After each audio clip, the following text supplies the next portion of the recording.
All right, so I'm going a little short trip to Sweden because I have to see a movie tonight in Copenhagen. So I'm just going like a short trip to Malmö and back.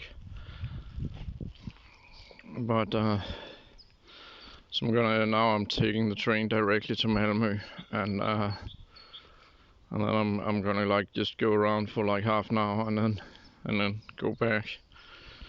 But uh, yeah,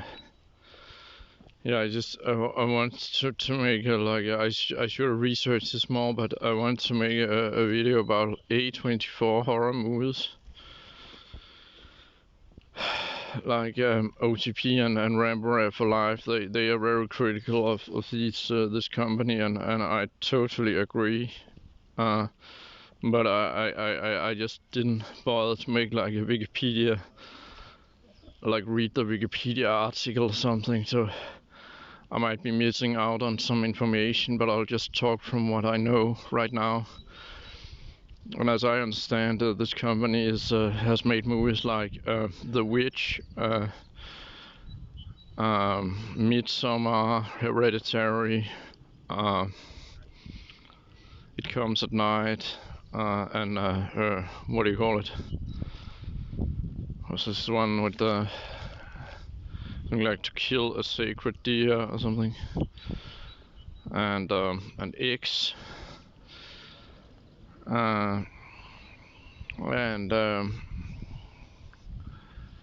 and it's almost like this horror is dead guy who was like taking some aspects like you remember how cool horror was in the 20th century, how great it was. It's like there's been like it's been like there's been almost like an intentional attempt at like ridiculing horror fans, you know, like first it was like in the zeros it was like the the torture porn, uh, just making ridiculous movies about how to torture people in the most painful, brutal way. And although I must say I like Hostel, that's an exception. I'm not sure about Saw and the Saw franchise, and I don't like Hostel 2 and 3, but I must say I really like Hostel a lot. With some few exceptions, where I don't like the aspect of the Asian woman in that movie, but no, I thought at the time, it was a great idea just to show like once or twice or something, but just not repeat it again and again.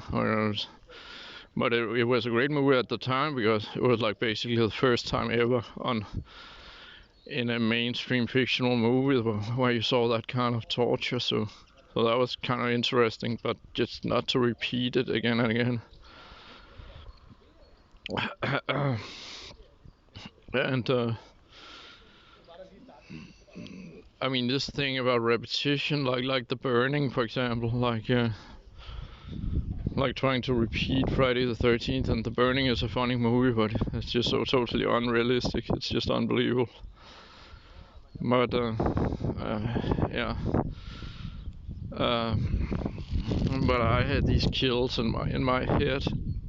When I was like a small child, I saw this thing on VHS, and I like remembered like the kill with the eyes behind the tree and Friday 13th, and The Burning where this guy got his fingers cut off. I think it's some Savini effects. I think both of them, I guess, and they're really powerful stuff. Like but anyway, just A24. As I say, I agree with that it's complete bullshit, pretentious bullshit.